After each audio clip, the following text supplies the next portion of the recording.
சாந்தியும் சமாதானமும் நம் அனைவரின் மீதும் உண்டாவதாக. எல்லா புகழும் இறைவன் ஒருவனுக்கே. நம்ம தொடர்ந்து நிலவரங்களை பார்த்துட்டு இருக்கோம். இன்னைக்கு வந்திருக்கக்கூடிய மதியானத்துலேருந்து வந்த முக்கியமான தகவலை ஒரு தொகுப்பாக பார்க்கலாம். நம்ம காலையில் அதிகமாக காசாவை பற்றி பார்த்துருப்போம். அதனால நம்ம இப்போ டைரெக்டாக நம்ம சிரியாவுக்குள்ளே போயிடலாம்.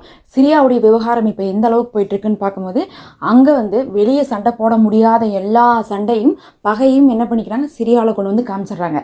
சிரியாவுக்கும் அந்த சண்டைக்குமே பார்க்க போனால் சிரியாவில் இப்போ சண்டை வர்றதுக்கே சான்ஸ் இல்லைன்னு சொல்லலாம். அப்படிப்பட்ட சூழ்நிலையில் என்ன பண்ணிட்டாங்கன்னா, இவங்க கொண்டு போய் வெளியே யாரெல்லாம் அடிக்க முடியாதோ, ஈரான் அடிக்க முடியாதோ, ரஷ்யாவை அடிக்க முடியாதோ அவங்களையெல்லாம் அடிக்கிறதுக்காகவே போய் என்ன பண்ணிட்டாங்கன்னா சிரியாவை இப்போ தொட்டிருக்காங்க.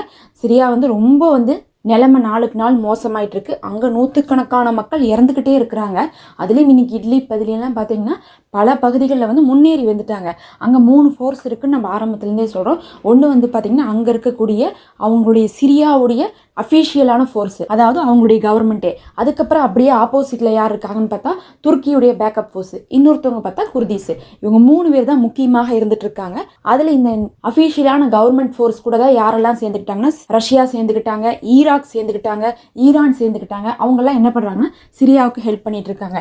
ஆனால் எத்தனை பேர் ஹெல்ப் பண்ணாலும் சரி, இன்னைக்கு கூட பார்த்தீங்கன்னா துருக்கியுடைய பேக்கப் ஃபோர்ஸ் என்ன பண்ணியிருக்காங்கன்னா முன்னேறி வந்திருக்காங்க. அதுலேயும் துருக்கியுடைய பேக்கப் ஃபோர்ஸும் அங்கே இருக்கக்கூடிய குர்தீஸும் சேரதாக இருக்கிறாங்க அப்படின்னு நம்ம சொல்லியிருந்தோம். ஏன்னா என்ன பண்ணியிருந்தாங்கன்னா, இந்த பேக்கப் ஃபோர்ஸ் என்ன பண்ணியிருந்தாங்கன்னா துருக்கியுடைய பேக்கப் ஃபோர்ஸ் ஒரு லெட்டர் எழுதியிருந்தாங்க. வாங்க நாம் சேர்ந்துக்கலாம், நாம் 2 பேரும் சேர்ந்தோம்னா பலம் ஆயிரும், அதுக்கப்புறம் என்ன பண்ணலாம், நாம் சிரியாவை எதிர்க்கலாம், ஆட்சியை பிடிச்சிட்டு நம்ம என்ன பண்ணிக்கலாம், நமக்குள்ளே சண்டை போட்டு பிரிச்சுக்கலாம் அப்படிங்கிற மாதிரிலாம் பேசியிருந்தாங்க. அதுக்கப்புறம் என்ன பண்ணாங்க, ஒரு மாதிரி சமாதானத்துக்குலாம் வந்தாங்க. அப்போ என்ன பண்ணாங்கன்னா அந்த ஏரியாக்குள்ளேலாம் விட்டாங்க. இவங்க துருக்கியுடைய பேக்கப் ஃபோர்ஸ் போய் சிரியாவுடைய தலைநகரத்தை கைப்பற்றணும் அப்படின்னு சொன்னாவே குர்தீஸை தாண்டி தான் போகணும். அதனால என்ன பண்ணாங்கன்னா இப்படி சமாதானத்தை பேசினதுக்கப்புறம் அவங்களும் ஒரு மாதிரி ஒரு மைண்டுக்கு ஓகே வாங்க அப்படிங்கிற மாதிரி நம்ம சேர்ந்துடலாங்கிற மாதிரிலாம் அவங்க சொன்னதெல்லாம் கேட்டாங்க. அதுக்கப்புறம் என்ன நடந்துச்சுன்னு தெரியல.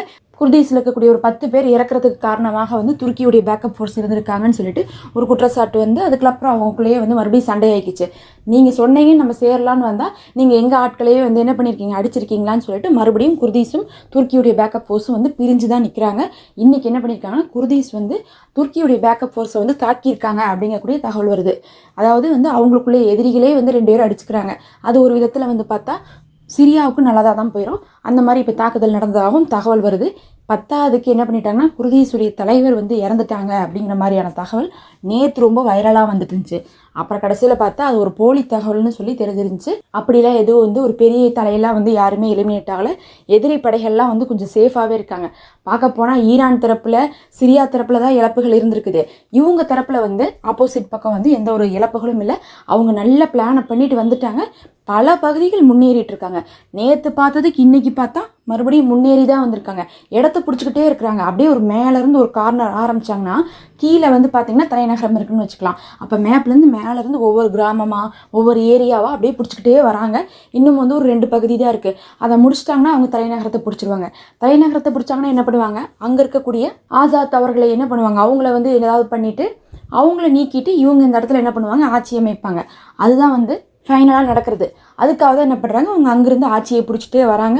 நிறைய பகுதிகளை பிடிச்சிட்டாங்க. இன்றைக்கி ஈராக்லேருந்து வந்துட்டாங்க ஃபோர்ஸ்லாம். நம்ம சொல்லியிருந்தோம் 40,000 ஃபோர்ஸ் வரைன்னு சொல்லியிருக்காங்கன்னு சொல்லிட்டு ஈராக்லேருந்து அவங்களும் வீடியோலாம் வெளியிட்டிருந்தாங்க.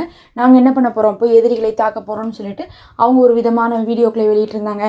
அதே மாதிரி அங்கே இருக்கக்கூடிய அந்த அப்போசிஷன் ஃபோர்ஸ்லாம் என்ன பண்ணுறாங்கன்னா அவங்க இவங்களை எதிரின்னு சொல்கிறாங்க. கவர்மெண்ட் அவங்களுக்கு யாரா எதிராக இருக்காங்களோ அவங்கள எதிரிங்குது. அதே நேரத்தில் அந்த எதிரிகள்லாம் என்ன சொல்கிறாங்கன்னா, அதாவது அந்த கிளர்ச்சியாளர்கள்லாம் இவங்கள என்ன பண்ணுறாங்கன்னா, இந்த கவர்மெண்ட்டே ரொம்ப மோசமான கவர்மெண்ட்டு, அவங்க தான் நமக்கு எதிரி, அவங்க தான் மக்களுக்கே எதிரி அப்படின்னு சொல்லிட்டு நாங்கள் அவங்களெல்லாம் அழிக்க போகிறோம் அப்படின்னு சொல்லிட்டு மாற்றி 2 பேரும் ஒரே டைலாக் தான் சொல்கிறாங்க. இவங்களுக்கு அவங்க எதிரி, அவங்களுக்கு இவங்க எதிரின்னு சொல்லிட்டு நிறைய வீடியோக்கள் வந்துட்டுருக்கு. ஈராக் தரப்புலேருந்தும் அவங்களும் உள்ளக்குள்ள ஒரு ஏரியாவுக்கு வந்திருக்காங்க. ஒரு 20-30 லைனாக ஜீப்பெல்லாம் வந்துட்டு இருக்குது, ஆளுகள்லாம் வந்துட்டு இருக்காங்க. கையில் நிறைய அங்கங்கே என்ன பண்ணுறாங்க, ஒரு மீட்டிங்கை போட்டு பேசுகிறாங்க. பேசிட்டு என்ன பண்ணுறாங்கன்னா கலைஞ்சு போய் பல இடங்களை என்ன பண்ணுறாங்க, பற்ற வச்சுக்கிட்டே இருக்கிறாங்க. பல இடங்களில் இருக்கக்கூடிய மக்களை எல்லாம் துரத்தி விட்டு அங்கே இருக்கக்கூடிய முக்கியமான கவர்மெண்ட் பில்டிங்லாம் என்ன பண்ணுறாங்கன்னா ஆக்கிரமிச்சுக்கிறாங்க. அப்படி அங்கே சண்டை உக்கிரமாக போயிட்டுருக்கு. இந்த நேரத்தில் என்ன பண்ணுறாங்கன்னா இஸ்ரேலுக்கு நியூஸ் பேப்பர்ல ஒரு தகவல் கொடுத்துட்டு இருக்காங்க. இந்த ராய்டர்ஸ் போன்ற பத்திரிகைகள்லாம் என்ன சொல்கிறாங்கன்னா, ஈரான் வீக்காக இருக்கிறாங்க, இஸ்ரேல் இதுதான் சரியான டைமு ஈரானை போய் நீங்கள் அடிக்கிறதுக்கு அப்படிங்கிற மாதிரி ஒரு தகவல் வந்து இப்போ என்ன பண்ணுறாங்க, ஸ்ப்ரெட் பண்ணிட்டு இருக்காங்க. இது வந்து இஸ்ரேல் வந்து அடிக்கிறேன்லாம் சொல்லலை, மற்றவங்க எல்லாருமே என்ன சொல்கிறாங்கன்னா இதுதான் வந்து சரியான டைமு அப்படின்ட்டு இருக்காங்க. காரணம் என்னென்னா, ஈரான் இப்போ என்ன பண்ணிட்டு இருக்காங்க, சிரியாக்குள்ளே கான்சென்ட்ரேட் பண்ணிட்டு இருக்காங்க. லெபனானில் யுத்தம் யோஞ்சிருக்கு, அப்படி நம்ம என்ன பண்ணிடலாம், சிரியாக்குள்ளே நம்ம கான்சென்ட்ரேட் பண்ணி சேஃப் பண்ணிடணும். இல்லாட்டினா நமக்கும் சிரியாவுக்குமே வந்து டச் இல்லாமல் போயிருச்சுன்னா நம்ம ஒன்றுமே பண்ண முடியாதுங்கிறதுக்காக ஈரான் வந்து முழுசாக என்ன பண்ணியிருக்காங்கன்னா சிரியாவை கவனிச்சுட்டு இருக்கிற நேரத்தில் இப்போ நீங்கள் என்ன பண்ணுங்க, ஈரான் அடிங்க. அவங்க என்ன ஆயிடுவாங்க, வீக் ஆயிடுவாங்க. அவங்களால ஒன்றா சிரியாவில் கான்சென்ட்ரேட் பண்ண முடியாது, இல்லை நாம் அடிக்கிறத வந்து கவனம் செலுத்த முடியாது. ஏதாவது ஒன்றுலையாவது அவங்க கோட்டை விடுவாங்க. அதனால இது வந்து சரியான டைமு, இஸ்ரேல் நீங்கள் ஈரான் அட்டாக் பண்ணணும்னா இப்போ அட்டாக் பண்ணுங்கன்னு சொல்லிட்டு இன்னைக்கு வந்து என்ன பண்ண ஆரம்பிச்சிட்டாங்க, அதை பற்றி எல்லாரும் பேச ஆரம்பிச்சிட்டாங்க. ஆனால் வந்து ஈரான் வீக்காக தான் இருக்காங்களான்னு கேட்டால் அவங்க வீக்காக இருக்காங்கன்னு எந்த இடத்துலையும் சொல்ல. அவங்க திரும்ப திரும்ப வந்து என்ன சொல்லிட்டு இருக்காங்கன்னா, நாங்கள் வந்து 2 Promise 3 அப்படிங்கக்கூடிய பதிலடியை கண்டிப்பாக கொடுத்து தான் ஆகும். லெபனானில் யுத்தம் நின்னாலும் சரி, எங்களுடைய பதிலடி இஸ்ரேலுக்கு கண்டிப்பாக இருக்குது அப்படின்னு தான் அவங்க சொல்லிட்டு இருக்காங்க. அப்போ அவங்கள பொறுத்தளவுக்கு அவங்களும் பதிலடி கொடுப்போம்னு இருக்காங்க.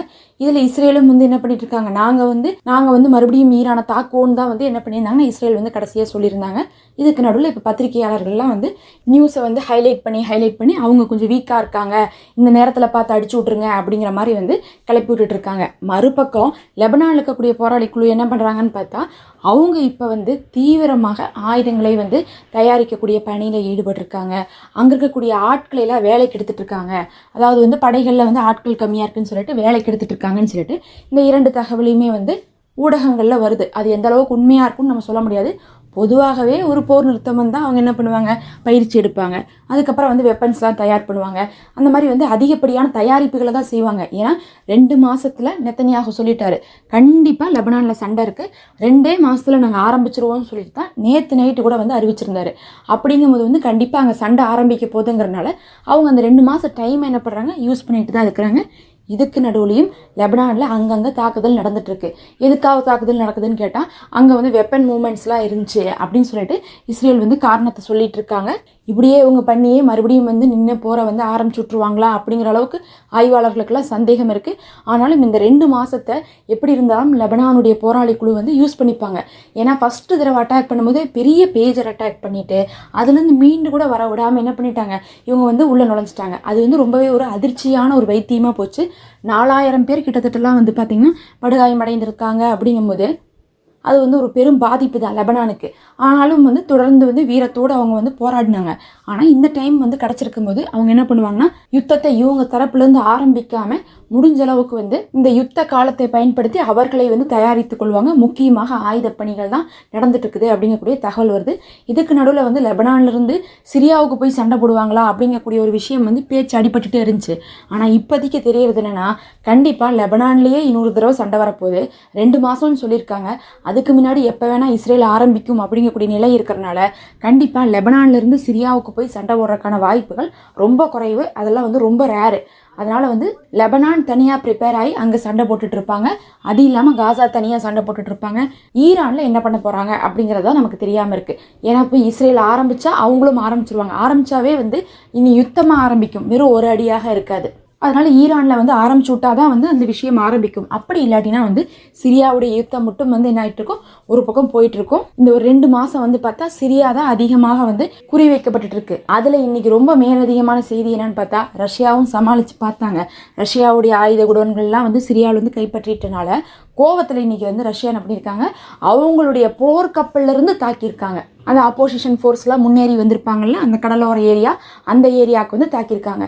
இப்போ வந்து அங்கே சிரியாவை பொறுத்தளவுக்கு ஆப்போசிஷன் கேங்கை முழுசாக விட்டுட்டோம்னா நம்ம கை மீறி போயிடும் அப்படிங்கிறனால தான் ஈரானும் ரஷ்யாவும் அவங்களால முடிஞ்சதை செஞ்சுட்டு இருக்காங்க. இன்னைக்கு போர்க்கப்பல்லிருந்தே தாக்கியிருக்காங்க. அப்படிங்கிறது வந்து இந்த யுத்தத்தை இன்னும் அடுத்த லெவலுக்கு கொண்டு போக போகுது. நேருக்கு நேராக வந்து அமெரிக்காவும் ரஷ்யாவும் சண்டை போடுறதுக்கான வாய்ப்புகள் இருக்குன்னு சொல்லிட்டு ஆய்வாளர்கள்லாம் சொல்லிட்டு இருக்காங்க. இதெல்லாம் சிரியாவில் நடந்திருக்குது. அப்படி நம்ம காசாவுக்கு வந்தால் சமாதான பேச்சுவார்த்தைன்னு சொன்னாங்களே, நேற்று கூட கைரோவில் வந்து கூடிச்சேன்னு கேட்டால் எந்த ஒரு முன்னேற்றமும் இல்லை. ஆனால் சமாதான பேச்சுவார்த்தைன்னு எப்போயெல்லாம் சொல்கிறாங்களோ அப்போயெல்லாம் வந்து அதிகமான இனப்படுகொலை தான் நடக்குது. இப்போ மட்டும் பார்த்தீங்கன்னா 70 பேர் இறந்துருக்காங்க.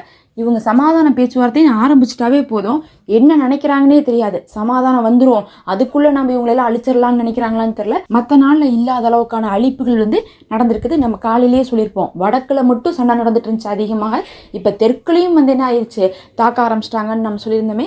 அதனால வந்து இன்னைக்கு வந்து பார்க்கும்போது 70 பேர்லாம் இறந்திருக்காங்க. சண்டைகள் தான் உக்கிரமாயிட்டு இருக்கோ தவிர சமாதானம் வர்றதுக்கான வாய்ப்புகள் இல்லாம போயிட்டு இருக்குது. ஆனா வந்து வெஸ்ட் பேங்கோட என்ன பண்ணியிருக்காங்க, காசால இருக்கக்கூடிய போராளிகள் அவங்க 2 பேர் ஒரு பக்கமா வந்து இணங்கி ஒரு சமாதானத்துக்குள்ள வந்திருக்காங்க அப்படிங்கிறது வேணா நமக்கு ஒரு ஆறுதலான செய்தியாக இருந்துட்டு இருக்கு.